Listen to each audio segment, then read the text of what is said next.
Hello and welcome to Bedson and Coffey Unfiltered, where we will be discussing fitness, lifestyle, healthy eating habits, relationships, gas station performance pills, answering romantic queries. You have anything else, Tyler? Is there anything? Do you need help with anything right now? Because I feel like I'm in a position where I can help you with it. I mean, and everything else that we come across as we go. But you know what it's going to be, right? It's going to be unfiltered.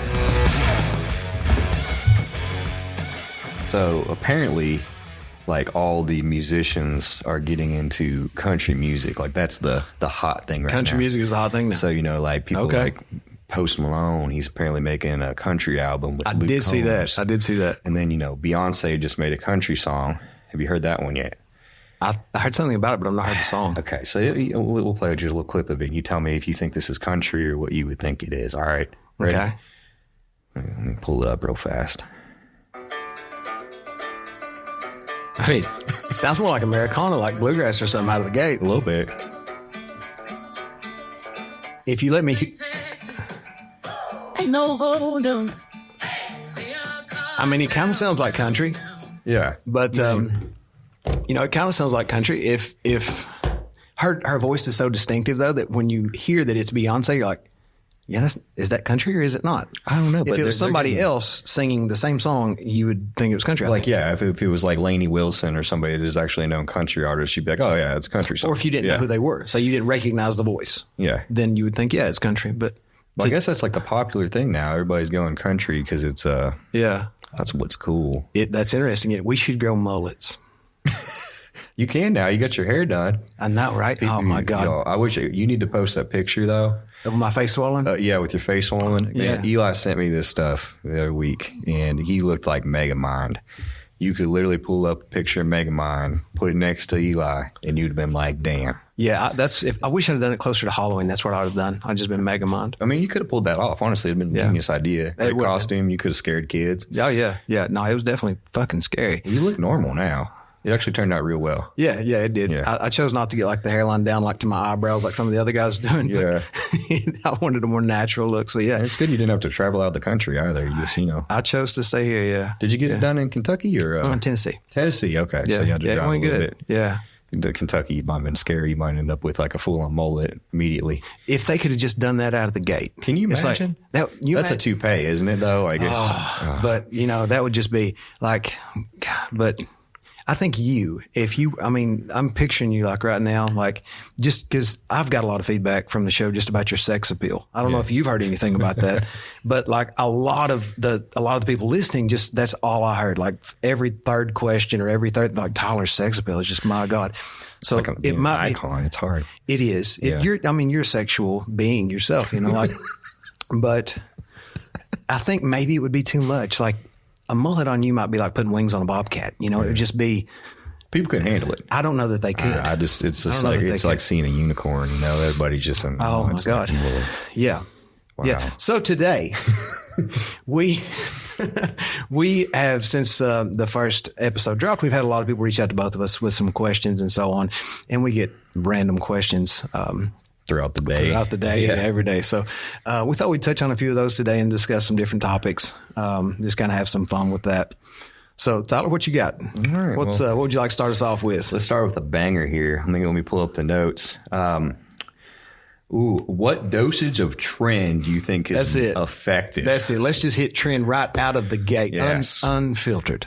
Yeah, that's it. Let's talk about Tren. All right, my views on Tren have definitely changed throughout my career. Yeah. When I first started, I had learned and thought like, oh, you can do so much of this. This is great. This is all everything. But I want to go and start off and say that my view on Tren now is to get by with the most minimal effective dosage. 100%. Which can be as low as even like 100 milligrams a week. Mm-hmm. I start a lot of people off at 150. Yep. And I'll do 50 milligrams every other day. Yeah. Or I'll do, split that daily, depending on the person. And acetate. I don't really run an anthate because the way I think about an anthate is it's more of like a roller coaster effect. With Tren, you want levels, in my opinion, to be as consistent as possible. So it's more like a little bumpy road. Yes. And with drugs that do have a plethora of side effects potential side effects, I'll say, the acetate ester, has a much shorter half-life, whereas the enanthate ester has a much longer half-life. So if we see, okay, this person's not responding well here, we're having some issues, well, that roller coaster has already taken off, and we've got to wait for it to come back around. And, you can't get off. Nope. So having one with a shorter half-life, especially on drugs, that could be an issue, or with females using certain drugs, not tren, obviously, but like certain drugs, shorter half-lives can be handy because of, again, getting that out of their system quicker should we run into side effects. So the acetate there, I would prefer over the enanthate, especially with it. I tried enanthate one time. Oh man, it's been years and years ago, and I didn't like it because of, like we said, it's like a roller coaster. Sure. You're taking something where you can take it twice a week. Yeah. It's less injections, of course, but you think about it and you're going up, and then it's a far ride down. Yeah. And then the time you inject again, it's up. And so mentally, that's rough. Oh, yeah. And even with longer half-lives, breaking that into multiple dosages, even with your TRT and so on, can help keep levels more consistent. So, a lot of times you'll have somebody suggest doing 1 pen a week on TRT even, and it's like, well, if you'll break that in half, levels will be a little bit more consistent. You'll feel a little bit better. But anyway, back to the trend. You were talking about a dosage as low as 100 a week, right? Yeah, dosage as low as 100 a week. I feel like a sweet spot's 150. I really don't up trend much unless we need to. Yes. I just feel like the higher you put trend, the more side effects you get, the more issues you get mentally, the more likely somebody's going to be fighting with their significant other. Yeah. Lack of sleep, more insomnia. You got issues where they could have problems with their job. So if I can keep it low and they get the results we need, that's what I'm going to prefer to do. Yes, I think a lot of people just hear about it from the forums or the podcasts or the posts discussing it from a bodybuilding standpoint, but it's actually developed for cattle. Yeah. Phenomplex. It was a pellet that they would inject into cattle. Can't find that anymore. No. But anyway, it would be used for essentially anti-catabolism, to keep the cattle from losing weight while you fed them less, or transport, or whatever the case was. But so the use for, and somebody found a way to extract that from that pellet, suspend it in oil, and boom, here we are. But with that, the main use for trenbolone is anti-catabolism, like so that when someone is cutting, they can be in a bigger deficit and not lose tissue as easily. Yeah. So, I've had people ask about it in a bulking stage. It's like, you don't need it in a bulking stage. Like, that's like, why?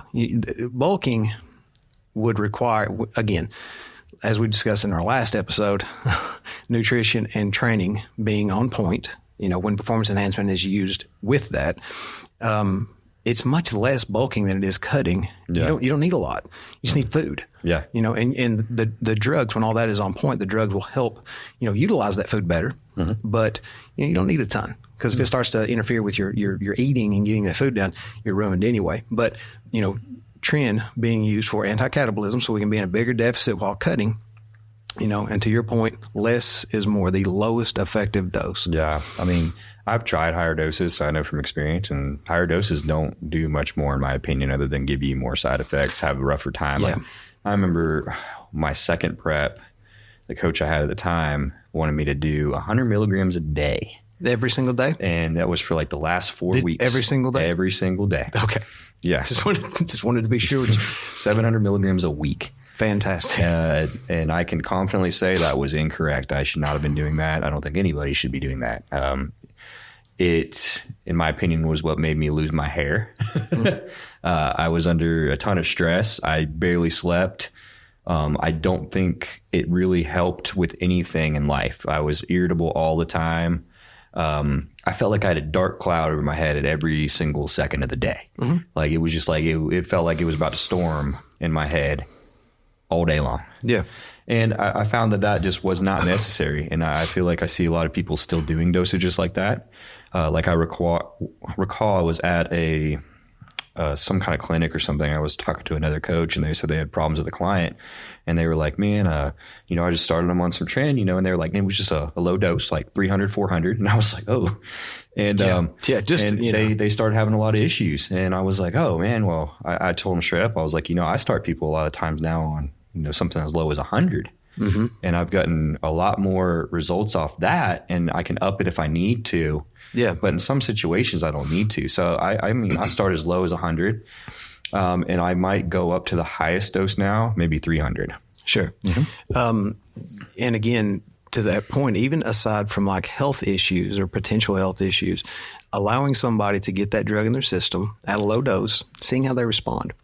Can they mentally stand this? Yeah. Or are they losing their mind, raising hell with their wife, having issues at home? Are they on social media liking all kinds of other people's pictures? That's a rough one. You know, you can catch them liking some Instagram models' pictures. You're like, hey, buddy, people can see that. How's that trend treating you? But yeah, because whenever you start, every anabolic androgenic steroid has a rating, anabolic to androgenic. Testosterone's where the bar sits. It's 1-to-1. Trenbolone is 5-to-5. So on paper, it's 5 times more anabolic, 5 times more androgenic, but the issues that can come along with that. And when you consider that, like, there's only been one form of tren that was produced for humans, and it was pulled fairly quickly. Hexa something was the Hexatren, I think it was called. The ester is what I'm trying to think of, but it was Hexa something. But anyway, and it was pulled fairly quickly. But so you have to keep in mind, like, again, you had said once before, you use the term poison. It's you're taking low dosages of poison for an aesthetic look, for performance enhancement, and so on. But also, I'll touch on this real quick before we jump to the next question. But depending on so we'd already discussed how, it's used primarily for cutting. It helps with strength. Some strength athletes will utilize that as well for powerlifting and so on. But if you're doing something that requires a great deal of cardio, I wouldn't suggest it whatsoever. No. Like if you're in prep for a grappling competition, a fight, something like that, tren is going to have a negative effect on your cardio. That's what I think about. And one thing I always get asked, I'm like, is tren necessary? Like, do I need it for prep? And I will say that I did a prep completely without tren one time, and I was able to get in shape.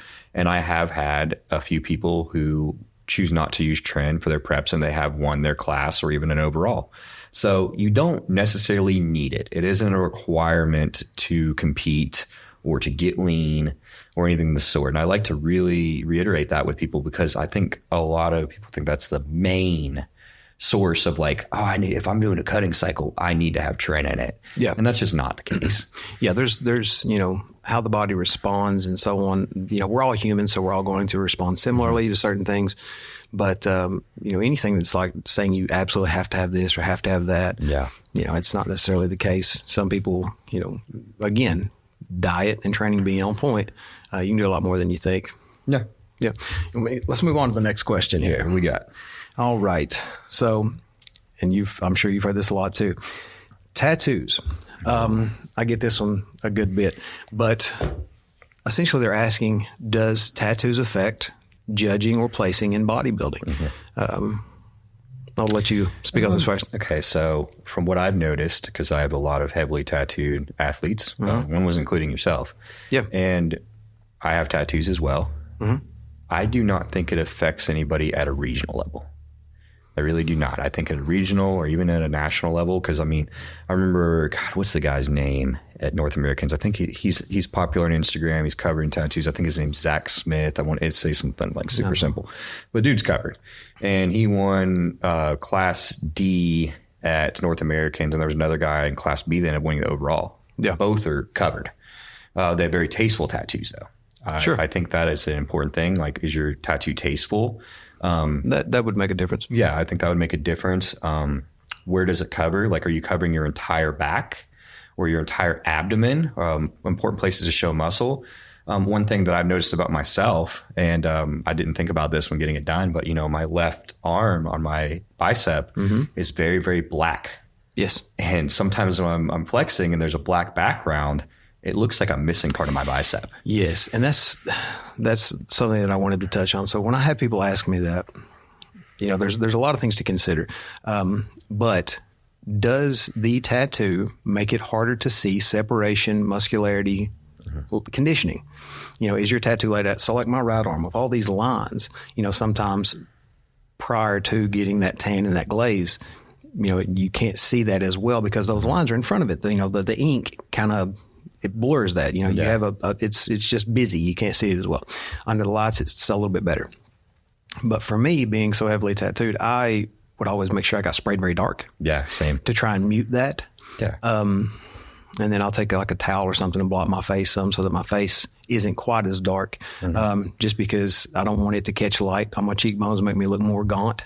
So, I'll block that. But I want especially where my body where I'm tattooed and stuff, I want that to be a lot darker. Yeah. Just because I feel like that'll mute the tattoos a little bit and see. But I think too, some people, if they had tattoos before they begin bodybuilding, like myself, that's one thing. But if you start getting them after, you really need to be mindful of what you get and the placement and how that actually, because it'll change the look of your body. It will. Like you start getting one on your hips or across your lower back or these things and across your stomach, you can widen that appearance of your waist, of your, a lot of that. You can change the way your body looks and is presented by getting tattoos that don't necessarily complement your figure. So right now, that's one of my big things is like I stay with tattoos that stay away from main parts of my body. That's me personally. Like I'll get my hands done. I'll get my forearms, my arms done. I've got ones on my traps, but I currently stay away from big pieces on my back. Sure. Or pieces on my quads or hamstrings or anything of the sort that may take away from muscle or make things look differently. Yes. But I also will say, like that tan, like you said, if it's dark enough, I look back at pictures of myself and it doesn't look like I really have any tattoos. It's almost like it's so dark that it makes everything blend in. Yeah. So yeah, that helps. I don't think it's really much of a concern. I've never had anybody lose because of tattoos. I've had plenty of people win having them. I don't think I've ever had any feedback where it's like, hey, you didn't place better because of your tattoo. No, I've never heard that. So I think, one, it's how the tattoos, do they take away from your physique? I mean, we'll just put it that simply. Do they take away from your physique? Do they make it harder to see the conditioning? And like, say you're up there and it's you and this other person and you guys are, so close. If your tattoos make it harder for me to see your conditioning, then okay, well, maybe the other person might have a slight edge because you can see conditioning better. But, essentially it comes down to the same thing it would for anybody else, making sure that you're right, making sure you look your best, making sure you're on point with conditioning. And then if you decide to get tattoos, making them, look well on your physique so that they're flattering for your physique. But it doesn't really matter what you get either. Like the judges don't care if you've got, your mom's name tattooed. No, they don't care for that. Above your, like a tramp stamp. They don't give a shit. They're not looking at that. They're judging your body. They're judging your physique. I've seen people with some of the most gross shit tattooed on them, like racist stuff.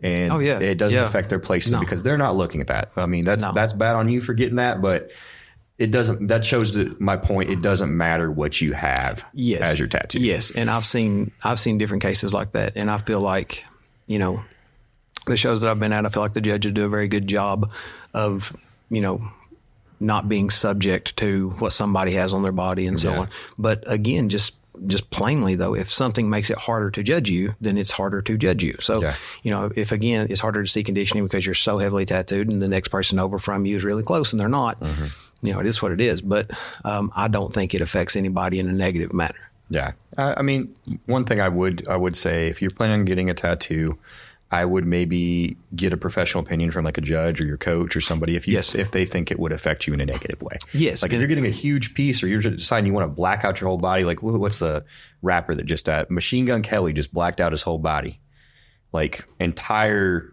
body is completely black. Machine Gun Kelly? Yeah. He did that. Okay. So I seen that, but I seen it on a post from somebody shared it. But Joe Exotic commented, and he said a little bit of meth and some tigers, and you'd be mine.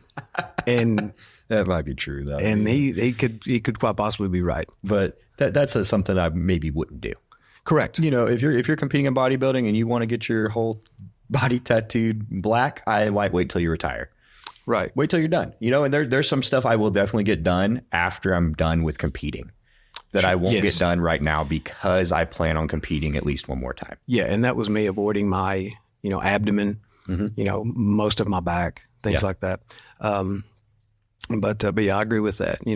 Having it across the upper, the upper chest, arms, and so on, and then avoiding the midsection can help with that taper as far as that look. Adding more across the middle and less up top might look like your waist was a little wider. So yeah, it's all smoke and mirrors. It's just like posing. They do have that stuff now that covers the tattoos I've seen, but I've also heard from many people that it makes kind of like a muddy look. Okay, so here's the issue. I considered that at one point, and I spoke with Jim from Liquid Sunrays about it. Yeah, and so that it's thick enough to cover. Okay. Yeah. Now, is that going to be an exact match to your skin? Is that going to, but also that thickness, imagine covering that, that conditioning and those striations with something thicker, even still, so it may take away from your physique more, so as long as your tattoos are tasteful or, they don't, I wouldn't worry about covering it. Yeah, I agree with that. I've had people ask if they can use that before, and I tell them no. Yeah, I've never. I tell them I don't think you need it. I think your tattoos will be just fine. I don't think you'll have any issues. Yeah. Next question. Let's see what we have here. What's the difference between chickpeas and garbanzo beans? Well, I've never had a garbanzo bean on my chest. Next question. What we got? They're the same, folks. All right, what we got next? The differences between cardio and how to schedule it. So, I mean, we got a different variations of cardio, I assume, here is what we're talking about. Yeah, like HIIT or MISS. I mean, we got steady state. You got NEAT, which is non-exercise activity thermogenesis, which you consider like your steps daily. Exactly. Just count your steps. So I think for most people, whenever they ask about cardio in this manner, I think it's just mostly related to fat loss. So if we're looking at steady state, if I'm answering this as simply as possible, so what we can do is you can take 220, subtract your age. That gives you your max heart rate. Take 75% of that. So you can take that number, multiply it by 0.75, and that'll give you that target range for fat burning. Yep. And that's about as simple as I can put it for people. So get your heart rate in that target range for fat burning and stay there. Also, if we're doing it for fat burning, consider it a tool. So, we've discussed before calories in and out. So if my goal is to lose body fat, first and foremost, I have to be strength training to maintain muscle if I'm looking to lose body fat and not just lose weight. But once all that's in place, the cardio is a tool. So I can increase calories out or I can decrease calories in. Myself, I would prefer to do a little bit less cardio and eat less. Yeah. But ramping cardio up as I get closer or I hit a plateau or, continuing to get further into a deficit as I need, then I would increase the duration of that steady state. Yeah. Yep. So there's a lot of ways I like to schedule cardio, and I think it differentiates based on the person. So, we got time at a certain heart rate that I like to do. So, for example, I might do 5 days at 30 minutes, and I want them doing 130 to 140 beats per minute. Yes. Or I may have a calorie goal for some people where I may be like, I want you to do 350 calories 5 days a week. Oh, yeah. Yeah. And it differentiates on each person. Even a step count. Yeah, step count. I might do 6,000 to 10,000 steps daily. Exactly. Yep. What I found with most people, if you want progress, you need to, I prefer the stance of I like to eat a little bit more and do a little bit more. Yeah. So I don't mind to do an hour of cardio a day if I'm eating just a little bit more food. I think that's fine. Yeah. I think, and we all have different, schedules and so on. For me, a lot of times doing less cardio allows me more time, to do other things that I need to, whether it be the coaching or the gym or whatever the case. And so I don't mind to be a little hungry. Yeah. And really that's just personal preference. It's neither that, one approach is better than the other. But I think it's personal preference and what the person can genuinely get done. Yeah. If somebody's got a super full schedule and they say, well, I want to eat a bunch, and I got to do 2 hours cardio a day, and you just simply don't have time for it. That's an issue. Yeah. Which, in that case, sometimes with people who have low time, I do a lot more HIIT cardio. Which there's a thing called EPOC, which is excess post-exercise oxygen consumption. So if you do HIIT cardio, actually helps you reach that, which in simple terms, like if you reach EPOC, it helps you to burn fat for like 8 to 12 hours. It has a longer effect on your metabolism. Yes, exactly. Yes. I like doing, so for my HIIT, and I think so the more specific your goals are, the more specific the training has to be. So with bodybuilding, I think of cardio that's going to be more anabolic forms of cardio for myself. I like doing the step mill for my steady state or even walking on a good incline because I'm climbing rather than just walking forward and just falling to one foot and then the other. Incline's super important. It kind of It really is. It creates not holding on to the damn treadmill. Exactly. So my favorite way of doing cardio, and then what I typically prescribe, all my clients know this, is normally like a treadmill with 3.2 speed, 7 to 8 incline. Yeah. And it's just like a fast-paced walking. It is. It's really all it is. It's, and it'll get your heart rate anywhere between 120 and 140. And that's really where I like to keep it at. Yeah. And I think that's perfect. I think the more simple you make it, the better. Yes. Whatever you can stay consistent with. So with cardio, say I have a client, they're like, hey, I have a Bowflex Master Trainer at home or Max Trainer.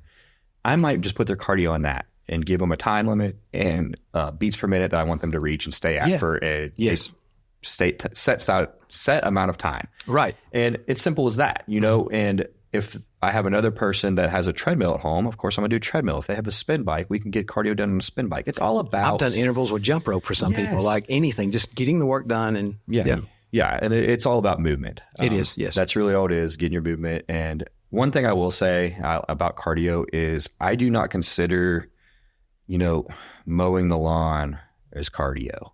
I don't consider like your daily activities that you have to do, like taking your dog on a walk.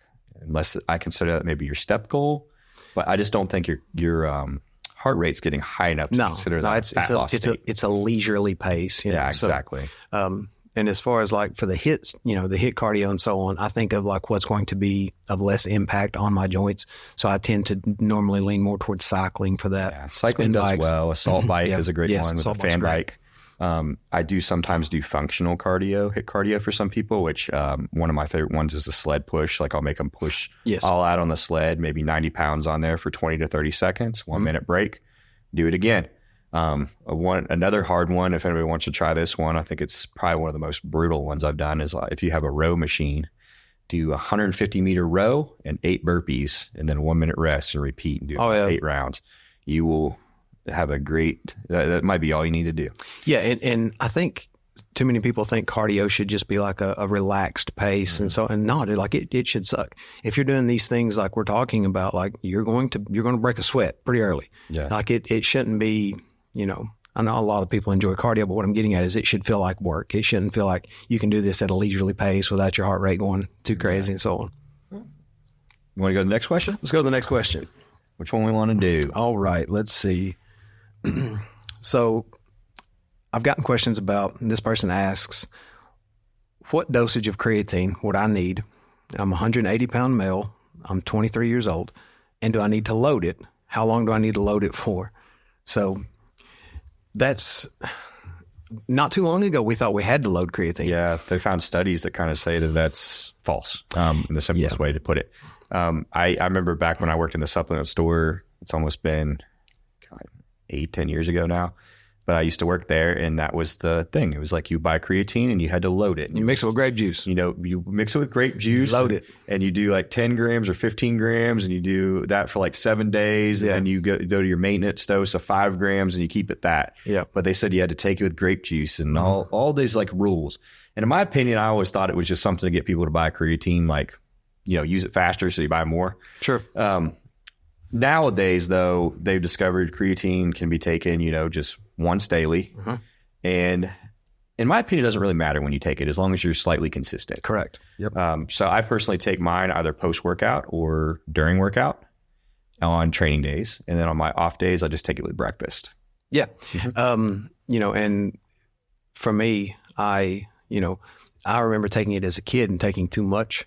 And then whenever you go to pee, it looks like you broke a glow stick, like, because your body's just flushing all that out, And I've had a lot of people even say, like, oh, I don't want my kid taking creatine. Well, I'm sorry to tell you this, but if he's eating anything at all, hardly, it has red meat, whatever, he's got creatine in his system. Yeah. The issue is that we can't replenish through diet alone when we're doing strength training, all these anaerobic movements, So supplementing creatine there to help make sure the levels are adequate and consistent in the body, is very beneficial for the athlete. Yeah.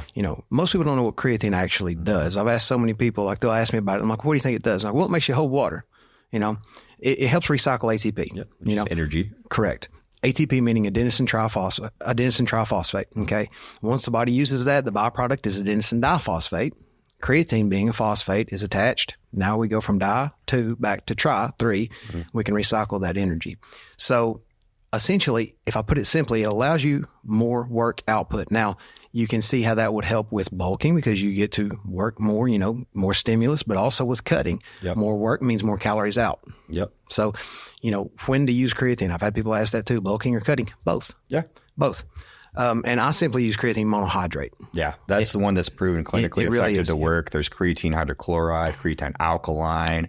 And I feel like those ones, the studies behind it, there's not really studies. The more the opinion behind it is saying that it holds less water. But in my opinion, that more is about your diet. It's nutrition. If you're eating a bunch of fast food with lots of sodium, you're going to hold more water. If you're eating a well-constructed, balanced diet and controlling your sodium and controlling what you're putting in your body, the creatine effects are going to just hold intracellular water. That's what I was about to say. The effects of the creatine is more intracellular fluid retention, assistance with that. It's not like that. If you're walking around, you've got a bunch of fluid in that adipose layer. That's not from the creatine. No, that's not from the creatine. That's your diet. Yes, that's fat. All right, next one.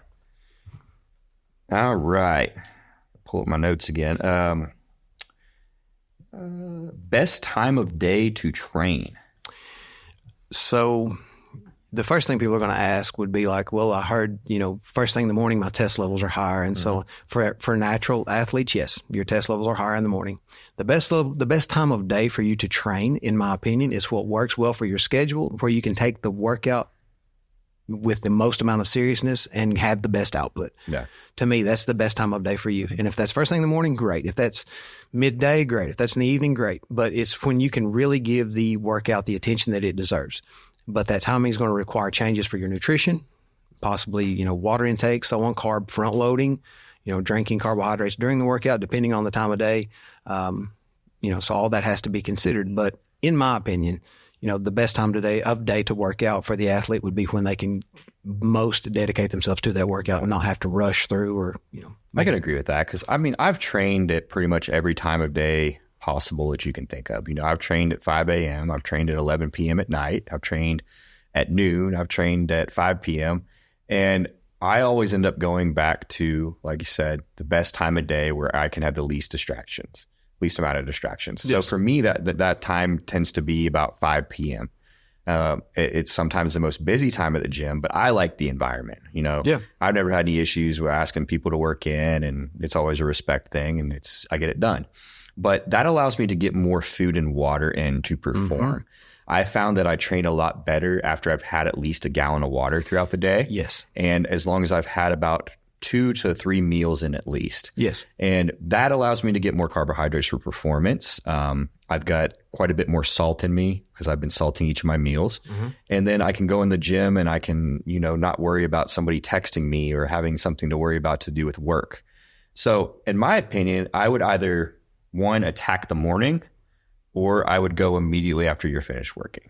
And so I have a lot of clients that work out in the morning and some that have to have a home gym and they immediately work out when they get up.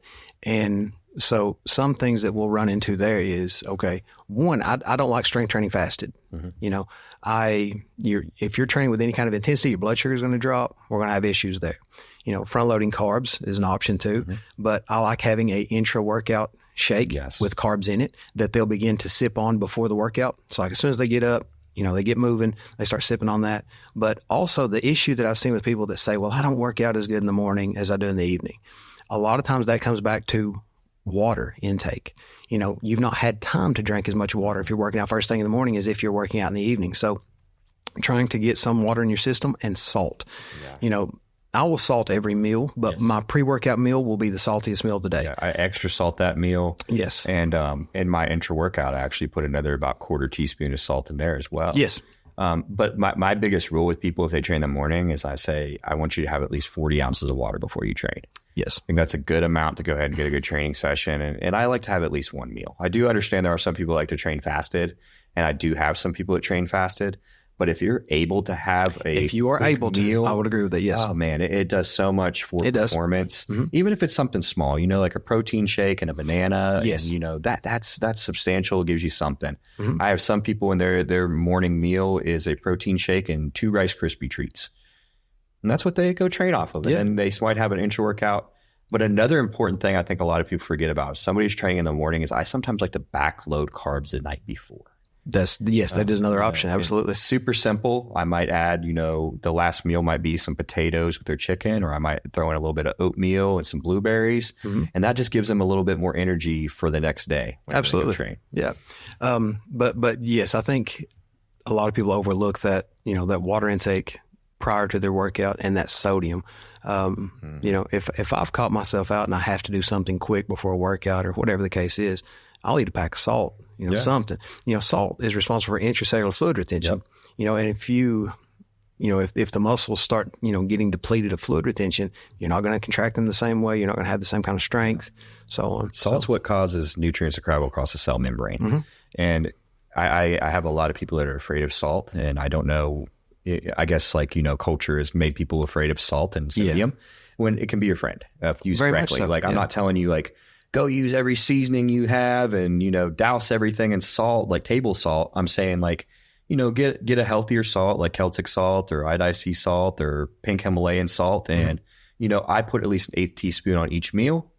And then I make sure to do more during my training times. Exactly. Yeah. And simple as that. But overall, you can train anytime you want to do. There's no set way you have to do things.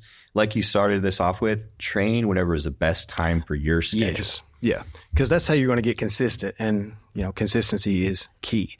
Okay. So caffeine effects on the workout, nutrition uptake, so on and so forth around the workout. So they're asking, when is adequate times to have caffeine? Is there too much?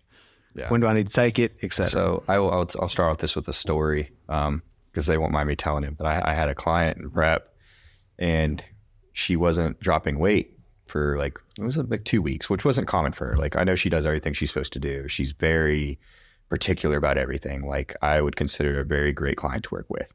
Well, she didn't drop weight for 2 weeks, which was really strange for her. So I started investigating a little bit, and I was like, she works a night shift job. Okay. And I said, how much caffeine are you drinking a day?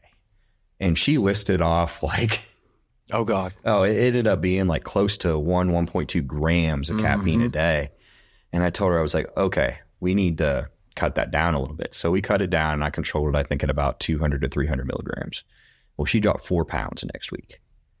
And the reason being is basically she was drinking so much caffeine every day that her, nervous system was always active. There was really never a recovery period for her. She was just, always stimulated. Yeah. There was never cortisol was never able to lower. She was always stressed out. We dropped that caffeine down and controlled it. And her body basically was like, okay, I feel I can rest now. Yeah. And the body showed she dropped a ton of water. She was able to drop more fat, and the rest of her prep was so smooth after that. So with caffeine, I try to control it to at least 300 milligrams a day or less. Sure. And I think too, I think people will drink, excess caffeine and not understand how it affects your adrenal system and everything, your nervous system, like you mentioned, but also you'll have these pre-workouts and it'll have 500-600 milligrams of caffeine, whatever, something crazy. And then it'll also have vasodilators. Yeah. Now, working against each other. Caffeine is a vasoconstrictor. Yep. So you're taking this product that has vasodilators, and you're taking a massive amount of caffeine, which is a vasoconstrictor. That's conflicting, one's turning it on, one's turning it off. So consider that, more caffeine isn't always the answer. Yeah. And some people, I hate to bring everything back to diet, but it really does. Some people will say, well, God, the best pre-workout you can have is some carbs beforehand, a nice meal beforehand, and, getting that in your system, getting that salt, getting that water. It don't take a hell of a lot of caffeine to get you going. No. I use the pump enhancer a whole lot. Yeah, honestly, only drink my caffeine in the morning. When I'm working, I find I just like to drink a little bit of caffeine while I get my check-ins done or do my morning activities. But I don't really use much before training. Yeah. If I do use some, it's only about 100 to 150 milligrams. Yeah. And I use a lot more, like you said, pump enhancer. Yeah. Or some kind of pump supplement like agmatine, citrulline malates, to give me that performance at the gym. because too much caffeine, I've also noticed sometimes it makes me more like nauseous when I train. Or it can mess with irritability, anxiousness, a lot of that. I'll be going into a heavy squat set, and I don't want my heartbeat to be 180 before I go into the set. Like I want to be calm and collected to a point where I'm able to focus on the reps and really push myself through it. Absolutely. And I do think that caffeine has become a culture thing. Very much. It's everything has it, and in copious amounts. Like it used to be, Monster Energy drink used to be, and Red Bull used to be the only things around. And those have like 100 milligrams, 120. Wasn't very much at the time. Seems like a joke now compared to Banks have 300. 300. Yeah. That's crazy. And you got some people drinking 2 or 3 of those a day. There was one called Spike a while back that had 500. Yeah. I want to say it had 500. No, I think the thing with Spike is it had quite a significant amount of caffeine, but also had yohimbine in it. Oh, yeah. Okay. So that just, I remember they still sell Spike. Okay. I have a few in my fridge at home because they're fun sometimes. They're great before cardio if you want to have like a great cardio session. But if you have somebody try Spike and they've never had like an energy drink before. Yeah. And the yohimbine, you want to kind of start. They'll feel a little lower, like a little bit crazy, a little anxious. Yeah. Like it's almost like a paranoia effect. Like that. I had somebody drink one over back in the day at the supplement shop, and they were like, "I want to try the hardest energy drink you have." We had Spike, and I was like, "Well, here you go, try this." I think they drank about half it. They come back in the gym about 20 minutes later, and they're like, "I got to go home. I don't feel right." Oh yeah. This is but and something too to consider before we move on to the next is when you're cutting and you're adding other stimulants like yohimbine. Sometimes you'll add even stronger, stimulants, clenbuterol, a lot of these things, being mindful of that caffeine. I mean, you're going to, adding an exceptional amount of stimulants and so on, you're going to stress your heart more and more. So being mindful of those things. Yeah. Using kind of as needed with certain things. Yeah. I've had a lot of people with high blood pressure issues and certain things like that. And I always ask how much caffeine you're drinking a day, and it ends up being part of the issue. Yeah. Very simple thing to collect on. You don't realize how much you're drinking a day until somebody asks you. Yeah, once you add it up, it can be quite a bit. Next question. Let's see what we got. All right. How much protein is needed for a female in comparison to a male? Yeah, so that's a good one. Yes, it is. So here's one of the most common things I run into is you'll hear somebody say, "Okay, well, I've just started this meal plan. I'm doing this, and this. My digestion has just went to heck." A lot of times with females, they'll start the protein very, very high or even high for them, So whenever I'm laying out a plan, I consider the protein needs based on the lean body mass, not necessarily the body weight of the individual. Agreed. And that's a very common mistake. If somebody weighs 200 pounds, but they have 30% body fat, you are not going to feed them for a 200-pound human being. Nope. They don't need that much protein, So with that, with females, I'll start between 3/4 and a gram per pound of lean body mass. Yep. And sometimes I'll err on the lighter side if they have more body fat, because if they have, and this goes with males and females, a lot of times they have an exceptional amount of body fat. They've not been eating a lot of protein anyway, and a little bit's going to make them full. Yes, you surprise them with 150 grams of protein. Yep. They're going to be like, "This is so much." Yep, and then their first meal is going to get them full. They're going to skip their second and then be hungry and eat whatever they want on their third. Or in the evening, they're going to binge eat because they're hungry because they've skipped meals because they felt full in the morning. So slowly adding to that protein is very helpful there. But I've noticed a lot of times, and with the females, they'll have, 1.5 grams, 2 grams, whatever, and all of a sudden now constipation is an issue. They're not digesting it as well, and reducing that protein makes a big help there, and it really settles that digestive issue. I've had a lot of women come to me and they're super bloated, and their past coaches had them at what I would consider a male dosage of protein. Yeah. So, like you have a 120-pound girl come to you and she's eating 200 grams of protein a day, and I'm like, why are we this high? Yeah. And like you said, I keep it at 0.8 to 1.2 grams per pound of body weight. 1.2 being, of course, if I have like an athlete or competitor, I can put it a little bit higher. But if I have a general nutrition client, I'm more going towards the 0.8 there. And it's very much subject to that, like how much muscle mass do they have? Are they enhanced? Yeah. That's going to make a difference as well. So all these things, but yeah, a lot of times that is a very common issue among females whenever digestion comes to be a problem. Yeah. And it's easy to make it based on the person. Like if I got a 280-pound female that comes to me, I'm not going to put her protein at 280. No, you can't. You know, you can't. I'll literally send her that plan and she will be like, I can't eat all this. There's no way. They'll get overwhelmed and they'll quit. Yes. So like you said, we want to base it off what their lean body mass may be. Yes. And that's sometimes just an educated guess. You know, I may guess they're at like 140, 150. Right.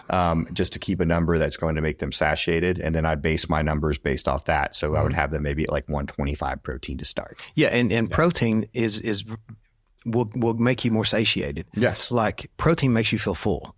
So, you know, sometimes, you know, people that are, you know, having a lot of cravings and so on the other end of the spectrum, and they're, you know, having trouble staying more and more hungry and so on, well, their protein might be low. And now we might be able to increase that. Yes. You know, because there is a thermogenic effect to eating. And sometimes increasing protein, we can increase that thermogenic output from the eating, or even swapping calories from one of the other macros and increasing protein that way, getting more of a thermal output that way. Sometimes I'll drop carbs up protein, or drop protein up carbs. Yes. And that may be the only adjustment I make, and it could cause somebody to absolutely have a completely different change in their physique and how they feel. Yeah, for sure. Yep. All right, next one. You want to go? Yeah, let's see what we got here. All right. So this gentleman is saying that he and his wife are considering having another child, and he's wondering about taking PCTs and coming off of TRT for fertility issues. So he's wanting to increase sperm count, you know. So I'll let you go and get us started with it. So first off, I like to open with this. It's like, I know a lot of competitive bodybuilders that have been very good that now have children or have gotten their wife pregnant. By staying on TRT and using other things. Yeah. I know a guy that got his wife pregnant while being on mint. Yeah.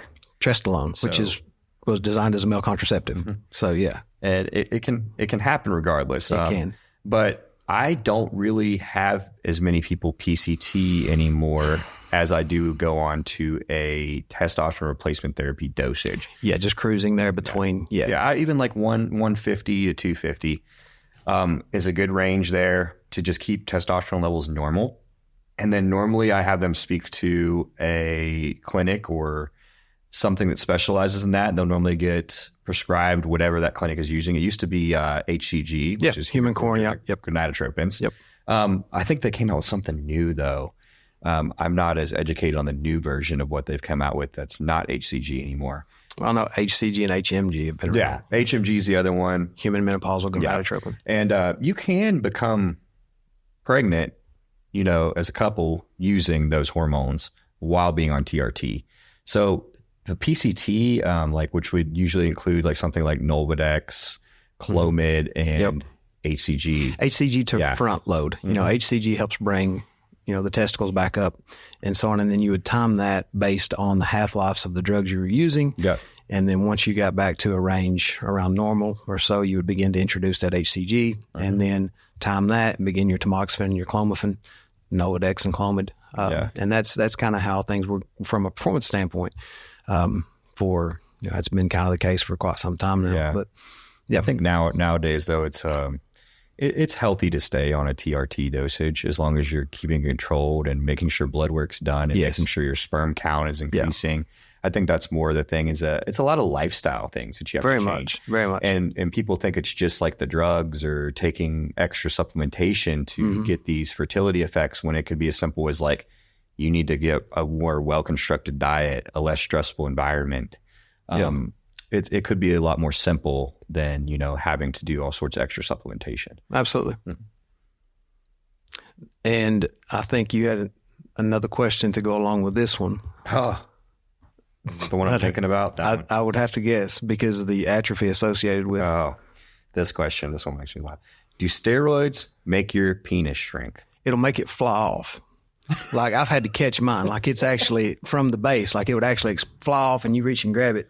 You know, you almost lose it. But did they ask if it made your testicles shrink or your penis shrink? Your penis shrink. Your penis shrink. Yes.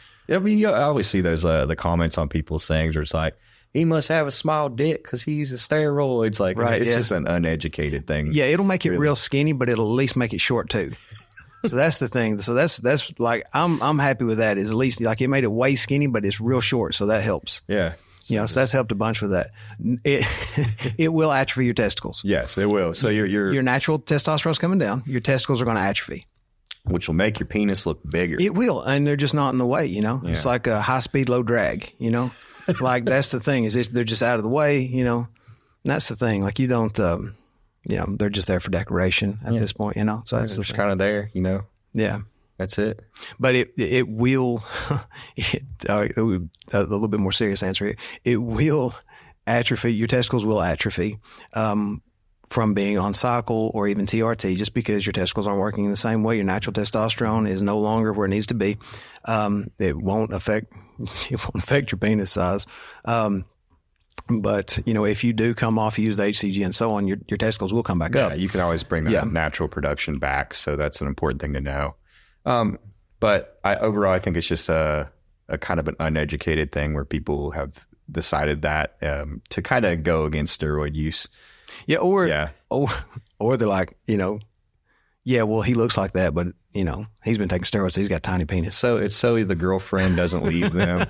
It's like, I don't want to get my girlfriend stolen by a bodybuilder, like a type of thing. Yeah, it's kind of. Yeah, but no, it pull them real close. They're like, he's got a small penis. Yeah. It looks like a thimble. It looks like a thimble. Stay with me. Yeah, that's the thing. Like but that's not the case with Tyler. Tyler, bless his heart. If you were 2 inches shorter, yours, I mean, like touch the ground. It'd touch the ground. Yeah, elephantitis is what they called it. Elephantitis is what they called it. They decided it was just me. It was just you. Yeah. Yeah. Like your diaper was always full as a baby. Like your mother never knew when to change it. Like, no. We had to get special diapers. You did. Yeah. You did. Yeah. I remember that. It just looked like you were wearing a sleeping bag. It went plumb to your ankles. I remember her sewing those every couple of weeks, get new ones. We had to wash them because we had to replace them. We couldn't buy new ones. No, things were tough. Things were tough. That's the thing. Like, it's, but your balance was exceptional. Yes. Your balance was exceptional. Yeah. I mean, like, it's kind of like when you're riding a tricycle, it's a little easier. Well, not like that. You'll get it caught in the chain. Thank you for tuning in today, guys. This has been Bedson and Coffey Unfiltered. Thank you guys for listening. Make sure to go follow us on social media.